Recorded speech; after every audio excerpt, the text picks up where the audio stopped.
भैया नमस्कार। अगर भैया रउरा ये वीडियो के देख लेतानी तो समझ जाए कि रउआ रोज 500 रुपया लगा के रउरा 1100 रुपया रउआ रोज बहुत ही आसानी से कमा सकतानी। तो आज के बिजनेस बा भैया पॉपकॉर्न के। ई बा उ पॉपकॉर्न। अब भैया रउरा ये पॉपकॉर्न के बिजनेस सुन के रउआ ई धंधा के रउआ छोटा धंधा मत समझे।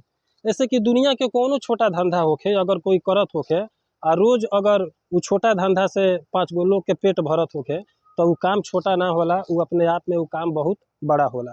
आ ई मकई के अलावा भैया देखे में जितने हल्का बा ओकरा में कमाई उतने ही भारी बा। पॉपकॉर्न के भैया बेचल सेल कईल इतना आसान बा कि रउआ पूछबे मत करी। बस अब रउरा वीडियो के खूब बढ़िया से या ध्यान से एक मिलान से देखी, भगा के मत देखेम। भगा के देखेम तो हो सकेला कि और बात समझ पाए आ कुछ और ही बात जो ऐसा बा कि रउरा ना समझ पाए। तो पॉपकॉर्न बनावे खातिर भैया पॉपकॉर्न वाला जो मकई होला उ मकई बा भैया रउआ 80 रुपया किलो। हर जगह रउआ कहीं खोजम तो रउआ 80 रुपया किलो ये पॉपकॉर्न वाला मकई मिल जाई। तो हम 3 किलो पर भैया गुना भाग लगा के रउरा के बता देतानी कि कितना एमे खर्चा लगी बनावे में आ बेचला पर फायदा कितना हुई। तो 80 रुपया किलो भैया ये पॉपकॉर्न वाला मकई बा। तो 3 किलो मकई के दाम हो गई 8 तरीके 24, 240 रुपया के राउर मकई हो गई। आ 3 किलो मकई के पॉपकॉर्न बनावे में 1 किलो 500 ग्राम रिफाइन लागेला। तो वेस्ट चॉइस रिफाइन रउरा कहीं खरीदेम तो 110 रुपया लीटर के हिसाब से मिल जाता। तो 1.5 किलो एकरा में रउरा रिफाइन लग जाई। तो 1.5 किलो रिफाइन के दाम हम जोड़ले बानी 160 रुपया।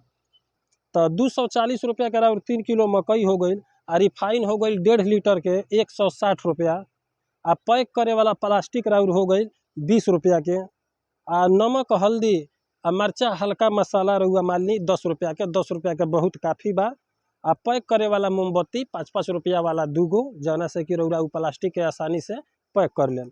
आ रउआ गैस जलाई चाहे रउआ लकड़ी जलाई 60 रुपया के राउर लकड़ी चाहे गैस जल जाई। तो ये रउआ जब सारा जोड़ेम तो एकदम नेट करेक्ट 500 रुपया हुई। हम कैलकुलेट कर लेले बानी, रउरो कैलकुलेट करके देख ले।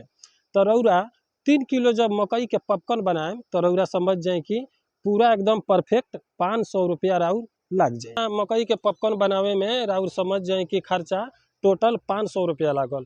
तो 1 किलो पॉपकॉर्न के रउरा जब प्लास्टिक में पैक करेम तो 30, 8, 38 गो पैकेट होई हैसन हैसन 1 किलो मकई में। तो 3 किलो मकई में रउरा जोड़ेम तो 114 गो पैकेट हैसन तैयार हो जाई। तो 114 गो पैकेट में से रउरा 4 गो पैकेट रउआ छोड़ दी। मान ली कहीं जल गई फट गई माने कोनो भी तरीका से अगर नुकसान हो गई तो रउआ समझ जाए कि 4 पैकेट नुकसान हो गई। तो रउरा लगे एकदम सोकड़ बच गई 110 पैकेट। आ 110 पैकेट के 10 रुपया के हिसाब से 1100 रुपया भइल भैया। और लागत कितना लागल बा तो लागत लागल बा मात्र 500 रुपया। तो 1100 रुपया में से भैया रउआ 500 रुपया रउआ अपन पूंजी हटा दी तो रउआ 600 रुपया रउरा रोज आसानी से कमा सकतानी। अब रउरा जानी कि ई बेचम कहा, ई बेचे के भी हम तरीका रउआ के बता देतानी। तो बेचे खातिर भैया कुछ नहीं के करे के, रउआ जहाँ पर भी बानी तो खाली रउरा देख ली कि ओइजा भीड़ भाड़ वाला जगह कहाँ बा। ओइजा रउरा भैया जैसे ही माल लेके जाए नू तैसे जाते जाते बेचाए लगी। आ माल लेके जाए के बा कैसे, तो अगर रउरा लगे साइकिल बा तो रउआ 3 गो बड़का बड़का झोला के बंदोबस्त कर ली थैला के। 2 गो झोला रउआ दोनों तरफ साइकिल के हैंडल में लटका ली। आ 1 गो झोला रउआ साइकिल के क्लियर पर रख ली। ओमे रउरा ई सारा पॉपकॉर्न के कस ली।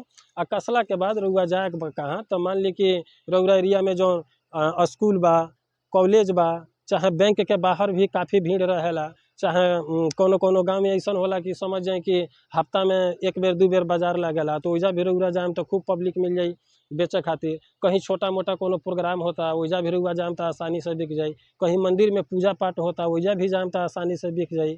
और वह अगर गांव में भी घुमा के बेचता नहीं तो आसानी में 10-10 रुपया में लइका सियान बूढ़ जवान कोई एकरा के खरीद के खा लेला।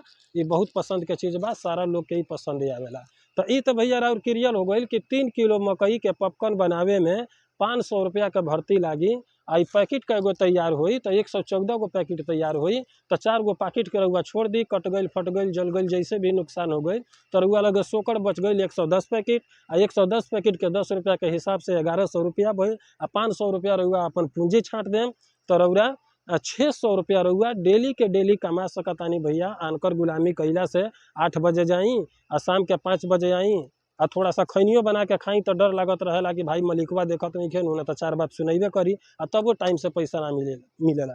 तो हमरा कहे के मतलब ये बा कि हमनी के जब ऐसा बिजनेस कर सकतानी सन तो कोई के गुलामी कैला के का जरूरी बा। पॉपकॉर्न बनावे के तरीका हो सकेला कि कुछ लोग जानेला बहुत बढ़िया तरीका से बनावे के, आ कुछ लोग नया है होई जे कबो ना बनौले होई, सोचत होई कि भाई बनी कैसे। तो मकई तो भैया रउआ बाजार से खरीद के लिया लेम, तो रउआ इतना समझ जाएम कि रउआ जब 100 ग्राम रिफाइन रउआ जब कढ़ाई में डालेम एकरा के बनावे खातिर, तो 100 ग्राम रिफाइन डालेम तो उहे रिफाइन में रउरा हल्का सा नमक डाल लेम, हल्का हल्दी डाल लेम, एकरा पर पीला पीला कलर चढ़ जाई, देखे में बहुत बढ़िया लागी। और थोड़ा सा मिर्चाई डाल लेम, उ चटपटा स्वाद आ जाई।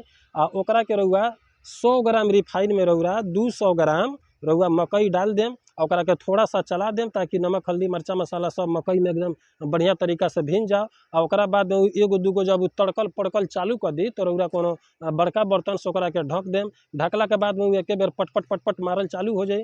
ओकरा बाद सारा मकई के लावा फूट जाई।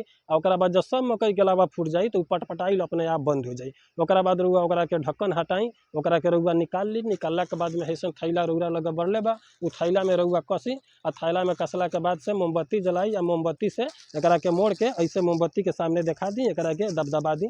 और ऐसा पैकेट रउआ जितना चाहतनी बनावे के उतना तैयार हो।